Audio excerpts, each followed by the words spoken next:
Hi అండి. అందరికీ నమస్కారం. Welcome to my YouTube channel Souji Krish. అందరూ ఎలా ఉన్నారండి? నేను బాగున్నానండి. మీరందరూ ఎలా ఉన్నారో తప్పకుండా కామెంట్ చేయండి. నేను మీ యొక్క ప్రతి కామెంట్‌ని చదువుతానండి. మనం సాయి సచ్చరిత్ర నిత్యం పారాయణం చేస్తున్నాం కదండీ! ఈరోజు 41 అధ్యాయంలో ఉన్నానండి. ఈరోజు ఇప్పటి వరకు 40 అధ్యాయాలు చదివానండి. చూడని వాళ్ళుంటే తప్పకుండా నా ఛానల్‌లో ప్లేలిస్ట్‌లో 40 అధ్యాయాలు ఉంటాయండి. తప్పకుండా చూడండి. చూసి మీకు నచ్చినట్లయితే తప్పకుండా లైక్ చేయండి. అదేవిధంగా మీ ఫ్రెండ్స్‌కి, రిలేటివ్స్‌కి ఉపయోగపడుతుంది అనుకుంటే తప్పకుండా షేర్ చేయండి. చూసిన వాళ్ళందరూ తప్పకుండా సబ్స్క్రైబ్ చేసుకోవాలని కోరుకుంటున్నానండి. సబ్స్క్రైబ్ చేసుకున్న వాళ్ళు కూడా చూడలేకపోతున్నారండి. తప్పకుండా చూడండి. మీ అందరికీ మంచి జరుగుతుందండి. బాబా ఆశీస్సులు మీ అందుండి మీరందరూ బాగుండాలని మనస్ఫూర్తిగా వేడుకుంటున్నానండి. ఓం శ్రీ సాయి నాథాయ నమః. శ్రీ సాయి సచ్చరిత్రము 41వ అధ్యాయము. 41వ అధ్యాయంలో మనం ఏం తెలుసుకోబోతున్నామంటే చిత్రపటం యొక్క వృత్తాంతము, గుడ్డ పీలికలను దొంగలించుట, జ్ఞానేశ్వరి పారాయణము. దీని గురించి మనం 41వ అధ్యాయంలో తెలుసుకోబోతున్నామండి. గత అధ్యాయంలో చెప్పిన ప్రకారం ఈ అధ్యాయంలో చిత్రపటం యొక్క వృత్తాంతమును చెప్పెదము. గత అధ్యాయంలోని విషయం జరిగిన 9 సంవత్సరములకు ఆలీ మహమ్మద్ హేమడ్ పంతుని కలిసి ఈ దిగువ కథనతనికి చెప్పెను. ఒకనాడు బొంబాయి వీధులలో పోవునప్పుడు వీధిలో తిరిగి ఈ అమ్ము వాని వద్ద ఆలీ మహమ్మద్ సాయిబాబా పటంను కొనెను. దానిని చట్రం కట్టించి తన బాంద్రా ఇంటిలో గోడకు వేలాడదీశాను. అతడు బాబాని ప్రేమించుటచే ప్రతిరోజు చిత్రపటము దర్శనము చేయుచుండెను. హేమాడ్ పంతుకు ఆ పటం ఇచ్చుటకు 3 నెలల ముందు అతడు కాలు మీద కురుపు లేచి బాధపడుచుండెను. దానికి శస్త్రచికిత్స జరిగెను. అప్పుడు అతడు బొంబాయిలోనున్న తన బావమరిది అగు నూర్ మహ్మద్ పీర్ బాయ్ ఇంటిలో పడి ఉండెను. బాంద్రాలో తన ఇల్లు 3 మాసముల వరకు మూయబడి ఉండెను. అక్కడ ఎవరునూ లేకుండరి. అచ్చట ప్రసిద్ధి చెందిన అబ్దుల్ రహ్మాన్ బాబా, మౌలానా సాహెబ్, మహమ్మద్ హుసేన్, సాయిబాబా, తాజుద్దీన్ బాబా మొదలగు సజీవ యోగుల పటములుండెను. వానిని కూడా కాలచక్రం విడవలేదు. అతడు వ్యాధితో బాధపడుచు బొంబాయిలో నుండెను. బాంద్రాలో ఆ పటము లెలా బాధపడవలెను. పటములకు కూడా చావు ఉన్నట్లుండెను. పటములన్నీయు వాని వాని అదృష్టములను అనుభవించెను. కాని సాయిబాబా పటం మాత్రం ఆ కాలచక్రంను తప్పించుకొనెను. అదెట్లు గలిగెనో నాకింతవరకు చెప్పలేరిరి. దీన్ని బట్టి సాయిబాబా సర్వంతర్యామి అనియు సర్వవ్యాపి అనియు నంత శక్తుడనియు తెలియచున్నది. ఆలీ మహమ్మద్ అనేక సంవత్సరముల క్రిందట యోగియగు అబ్దుల్ రహ్మాన్ బాబా యొక్క చిన్న పటమును మహ్మద్ హుస్సేన్ దారియా వద్ద సంపాదించెను. దానిని తన బావమరిదియగు నూర్ మహ్మద్ పీర్ బాయ్కి ఇచ్చెను. అది అతని టేబిల్లో 8 సంవత్సరాలు పడి ఉండెను. ఒకనాడు అతడు దానిని చూచెను. అతడు దానిని ఫోటోగ్రాఫర్ దగ్గరకు తీసుకుని పోయి సజీవ ప్రమాణమంతా పెద్దదిగా చేయమని దాని ప్రతులను తన బంధువులకు, స్నేహితులకు పంచిపెట్టెను. అందులోనొకటి ఆలీ మహమ్మద్కి ఇచ్చెను. దానినతడు తన బాంద్రా ఇంటిలో పెట్టెను. నూర్ మహమ్మద్ అబ్దుల్ రహ్మాన్ గారి శిష్యుడు. గురువు నిండు దర్బారులో నుండగా నతడు గురువు గారికి దీనిని కానుకగా నిచ్చుటకు పోగా వారు మిక్కిలి కోపించి కొట్టబోయి నూర్ మహమ్మద్ను నచటి నుండి తరిమివేసిరి. అతడు మిగుల విచారపడి చికాకు పొందెను. తన ద్రవ్యమంతయు నష్టపరుటయే గాక గురువుగారి కోపంనకు అసంతుష్టికి కారణమాయను గదా అని చింతించెను. విగ్రహారాధన గురువుగారికి ఇష్టం లేకుండెను. ఆ పటమును అపోలో బందరుకు తీసుకొని పోయి ఒక పడకను అద్దెకు గట్టించుకుని సముద్రంలోనికి పోయి దానినక్కడ నీళ్లలో ముంచివేసెను.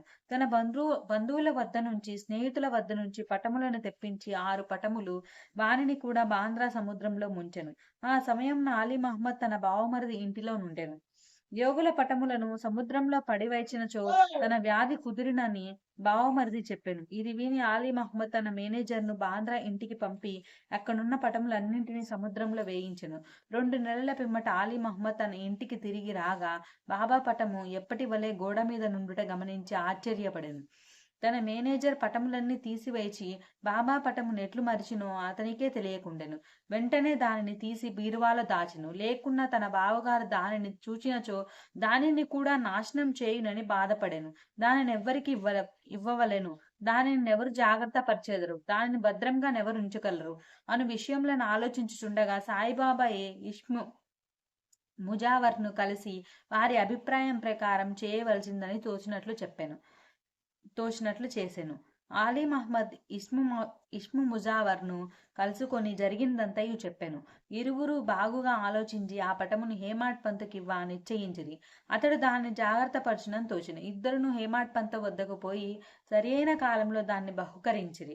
ఈ కథను బట్టి బాబాకు భూత భవిష్యత్ వర్తమానములు తెలియననియు చాకచక్యంగా సూత్రములు లాగి తన భక్తుల కోరికలు నెట్టులు నెరవేర్చుచుండెనో కూడా తెలియచున్నది. ఎవరికైతే ఆధ్యాత్మిక విషయంలో ఎక్కువ శ్రద్ధయో వారిని బాబా ప్రేమించుటియే కాక వారి కష్టములను తొలగించి వారిని ఆనందభరితులుగా చేయుచుండరని రాబో కథల వలన తెలియను.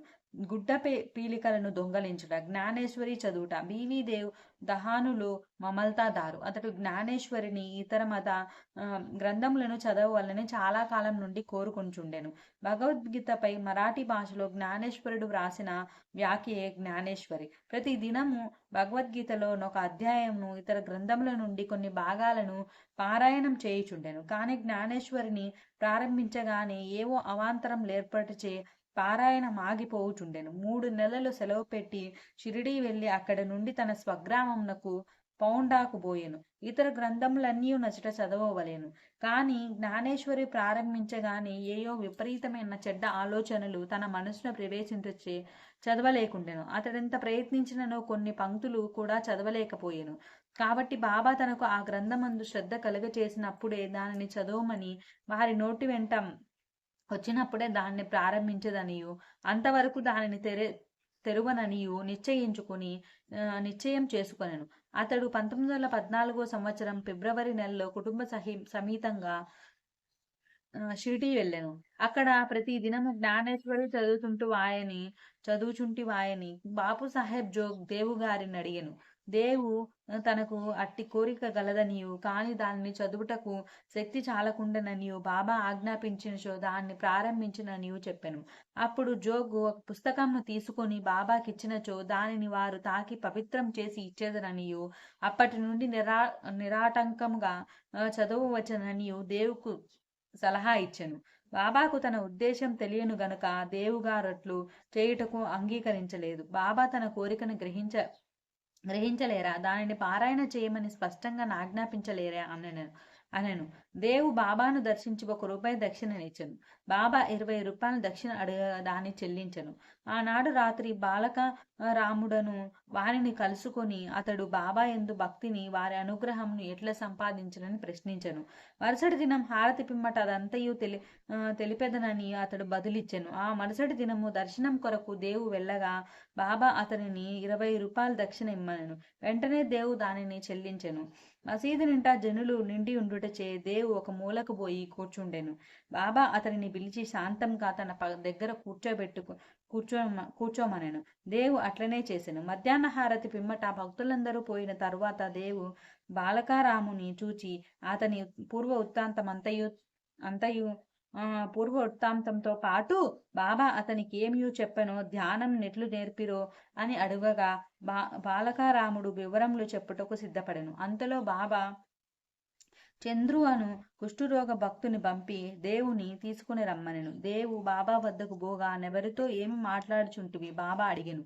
బాలకారామునితో మాట్లాడుచుంటుననియు బాబా కీర్తిని వినుచుంటిననియు అతడు చెప్పెను. తిరిగి బాబా ₹25 దక్షిణ అడిగెను. వెంటనే దేవు సంతోషంతో దక్షిణ చెల్లించెను. అతనిని బాబా లోపలికి తీసుకుని పోయి స్తంభం వద్ద కూర్చుండి నా గుడ్డ పీలికలను నాకు తెలియకుండా దొంగలించితివేలా అనెను.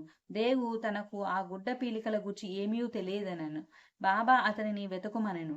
అతడు వెతికెను. కాని అచట ఏమీ దొరకలేదు. బాబా కోపగించి ఇట్లనెను, ఇక్కడ ఇంకెవ్వరూ లేరు, నీ ఒక్కడివే దొంగవు. ముసలితనముచే వెంట్రుకలు పండినప్పటికీ ఇచ్చటకు దొంగలించుటకు వచ్చితివా అని కోపగించెను. బాబా మతి చెడిన వాడి వలె తిట్టి కోపగించి చివాట్లు పెట్టెను. దేవు నిశ్శబ్దంగా కూర్చుండెను. దేవు తాను సటకా దెబ్బలు కూడా తినేమో అనుకొనెను. 1 గంట తర్వాత బాబా అతడిని వాడకు వెళ్ళుమనెను. దేవు అచ్చటికేగి జరిగినదంతయు జోగుకు బాలకరామునకు తెలియజేసెను. సాయంకాలం అందరినీ రమ్మని బాబా కబురు పంపెను. ముఖ్యంగా దేవుని రమ్మనెను. నా మాటలు వృద్ధుని బాధించి ఉండవచ్చు గాని అతడు దొంగలించటలే నేనెట్లు పలకవలసి వచ్చెనని బాబా నుడివెను. తిరిగి బాబా ₹12 దక్షిణ అడిగెను. దేవు దానిని వసూలు చేసి చెల్లించి సాష్టాంగ నమస్కారం చేసెను. బాబా ఇట్లనెను, ప్రతిరోజు జ్ఞానేశ్వరిని చదువు, పోయి వాడలో కూర్చుండుము, ప్రతి నిత్యం కొంచెమైనను క్రమం తప్పక చదువుము. చదువునప్పుడు దగ్గరున్న వారికి శ్రద్ధా భక్తులతో బోధపరిచి చెప్పుము. నేను నీకు జల్తారు సెల్లానిచ్చుటకు ఇచ్చట కూర్చుని ఉన్నాను. ఇతరుల వద్దకు పోయి దొంగలించదవేళ నీకు దొంగతనముకు అలవాటు పడవలనని ఉన్నదా? బాబా మాటలు విని దేవు సంతసించెను. బాబా తనను జ్ఞానేశ్వరి ప్రారంభించమని ఆజ్ఞాపించిననియు, తనకు కావలసినదేది అది దొరికెననియు, అప్పటి నుండి తాను సులభంగా చదవవలననియో అనుకొనెను. తిరిగి బాబా పాదములకు సాష్టాంగ నమస్కారములు మునర్చెను. తాను శరణు వేడెను గనక తనను బిడ్డగా నుంచే జ్ఞానేశ్వరి చదువుటలో తోడ్పడవలసిందని బాబాను వేడుకొనెను. పీలికలు దొంగలించుట అనగానేమో దేవు అప్పుడు గ్రహించెను. బాలకారామును ప్రశ్నించుటే గుడ్డ పీలికలు దొంగలించుట. బాబా కట్టి వైఖరి ఇష్టం లేదు. ఏ ప్రశ్నకైనా సమాధానం ఇచ్చుటకు తామే సిద్ధంగా నుండెది. ఇతరులను అడుగుట బాబాకు ఇష్టం లేదు. అందుచే నతని బాధించి చికాకు పెట్టెను. అదీనుగాక ఇతరులను అడగకుండా బాబానే సర్వం అడిగి తెలుసుకునవలెననియు, ఇతరులను ప్రశ్నించు నిష్ప్రయోజనమనియు చెప్పెను. దేవు ఆ తిట్లను ఆశీర్వాదములుగా భావించి సంతుష్టితో ఇంటికి పోయెను. ఆ సంగతి అంతటితో సమాప్తి కాలేదు. బాబా చదువుమని ఆజ్ఞాపించినా ఊరుకొనలేదు. 1 సంవత్సరం లోపుగా బాబా దేవు వద్దకు వెళ్లి వాని అభివృద్ధి కనుగొనెను. 1914 సంవత్సరం ఏప్రిల్ నెల 2వ తేదీ గురువారం ఉదయం బాబా స్వప్నంలో సాక్షాత్కరించి పై అంతస్తులో కూర్చుండి జ్ఞానేశ్వరి బోధపడుచున్నదా లేదా అని అడిగాను. లేదు అని దేవు సమాధానమిచ్చాను. బాబా ఇంకా ఎప్పుడు తెలుసుకునేదవు?